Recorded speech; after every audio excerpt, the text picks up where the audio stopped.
Um, and it also slows climate change. It is the cleanest and most cost-effective way to reduce greenhouse gas emissions and other pollutants associated with power generation. And it also strengthens our economy here in the Southeast and reduces costs for consumers. Next slide. I think one of the biggest benefits of energy efficiency is that it brings jobs to our region. And it uses local businesses for installations that can create new jobs. This slide is from a report released in 2010 by the ACEE, or the American Council for an Energy Efficient Economy. And it actually just shows the job potential that energy efficiency could bring to our region, and you'll see the amount of jobs that it could actually bring here to Alabama. Next slide. And so here's just some examples of things that we can do, Mr. Bernard, in our home to make our homes more energy efficient. Some of these we already know, and they're pretty low level, low-hanging fruit: installing CFL bulbs, having our homes weatherized. We know that there was some funding that came through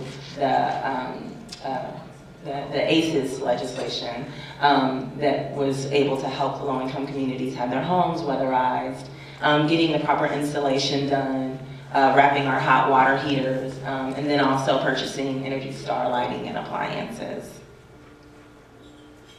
This slide I wanted to put in the presentation because it just shows that we lag in the Southeast, far behind from the nation when it comes to energy efficiency and maximizing energy efficiency. Alabama actually tied 49th with Wyoming on adoption and implementation of energy efficiency policies. So, I mean, it does sound a little dismaying and disheartening, but at least we know that there's potential out there and there's jobs that can come with that once we start to do some implementation. And it just right here in the bottom left box shows you how we scored, what the score means in terms of performance. So what can you do? You can send a letter to your elected officials to support federal appliance efficiency standards, making better appliances for all consumers. So sometimes we know that some communities can't afford to implement some of these higher level efficiency standards, i.e. the energy efficiency appliances. So there's opportunities for us to make sure that these communities also can invest in having energy efficiency appliances in their home. And then also you can just make a commitment. We're coming up on Earth Day, most of you all know, so you can make a commitment to at least do one of these options, if not just removing your old incandescent bulbs from your lighting to installing new CFLs.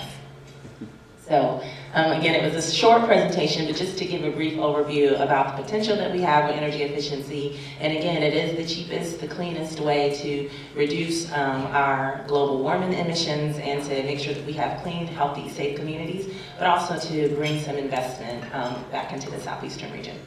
And that's it. Here's my contact information. You can ask if anyone has any questions. Is there any? Yeah, sure. I'll stay up for a few questions. If anybody has any. Sure. Why is it that Alabama lagged behind? Well, you know, the southeastern region just lags behind, and I think that it's just making sure that there are people who we elect.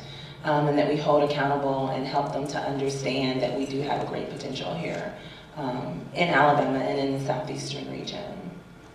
So it's just the folks who make the policies to understand how energy efficiency plays into the energy mix. Right now, people are really advocating for more, I guess, quote unquote, traditional forms of power generation and aren't necessarily looking to energy efficiency as a part of that mix right now. Sure. My question is, does that kind of coincide with people being educated on recycling, or doesn't that eventually flow into that? Yes, recycling is a part of it. I think that you're alluding to the fact that there's a lot of education in general that just needs to happen around energy and energy policy. One of the stories that I like to share is there's a community in Atlanta called Reynoldstown Community, where there's a lot of seniors in the community. It's a thriving community, and we did a tour when the SACE money came down, when the stimulus money came down of some homes that were interested in using that money to get weatherized. I mean, it was really, really frustrating and disheartening to see how some of these communities were living in these dilapidated homes. I talk about how there was lead-based paint on the walls, and there were doors that didn't fit the frame, and there were holes in the walls, and really poor insulation and old appliances. And I think that one of our charges as an organization is to help homeowners be educated about how energy efficiency it helps to decrease our global warming emissions, but it's also a way to save money. And these families were paying upwards of $1,200 a month in their electric bills in the winter months, and if they had a more efficient home, they would be able to cut those bills in half even. And so, I mean, to your point, I think that there is a large amount of education that needs to happen in our communities and communities in general about this issue.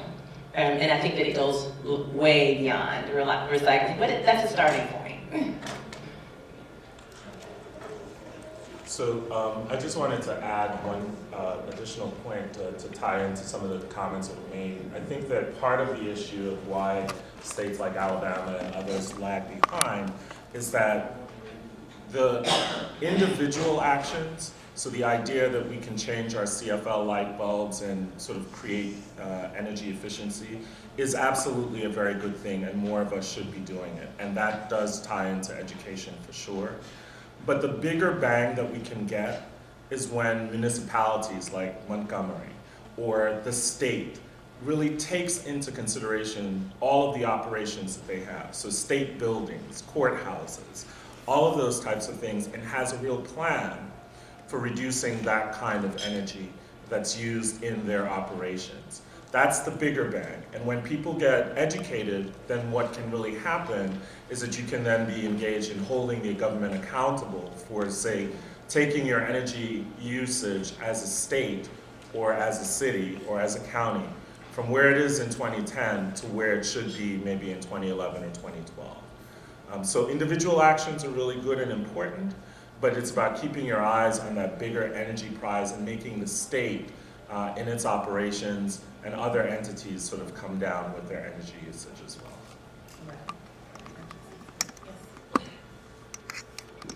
I have a question in regards to what Nancy alluded to. I'm a realtor, and I recently got what we call a green designation in real estate. So I'm familiar with definitely what you all are talking about. And what I'm trying to do to help educate the community, usually on Facebook, I try to do a weekly tip, and I entitle it "Greening Your Home, Saving the Environment and Money Too." So some of this low-hanging fruit, as we call it, I put tips on the website, such as changing over to the CFL light bulbs, as well as programmable thermostat and a lot of other things. But what I want to know is what websites can I go to? I'm always gleaning the web for information. And I've been looking at mainly just low-hanging fruit. Also talk with people about retrofitting, and I'm sure you all are aware of what that is as well.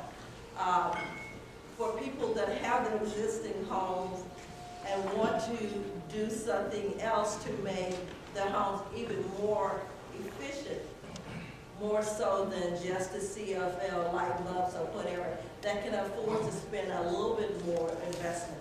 So in other words, I'm asking you, cleanenergy.org, I can find resources there as well as. Yeah, you can on our website, cleanenergy.org, but I think also you may be able to look at your state website. I know that on energy, I know that in Georgia, our state website does offer information about how we can get resources about retrofitting our home. I'm also happy to talk offline with you about some of the other things and give you my card and help to direct you to some. Yes. Yes. Yes. Bill Turner from Tennessee, Tennessee. I've listened to you and I kind of caught a glimpse of what you said about fixing things up. But isn't most of the grant money or most of the money, assistance money given to the lower incomes? Where you don't get a chance to go to the, just for sake of argument, the middle income? And if it was possible, and most of that is rental property. If it's not rental property, it's some type of project property. If it was mandatory by government and et cetera, for these things to be inputted before they even put anybody in it, would that also cut their cost of keeping them in it? Have they come to that conclusion yet? You know, I can't speak to any programs like that. You're right that a lot of the weatherization money did go to lower income communities. But that's not to say, I mean, there is a cap, but there is an income, yes, the income guidelines, right, that you have to meet.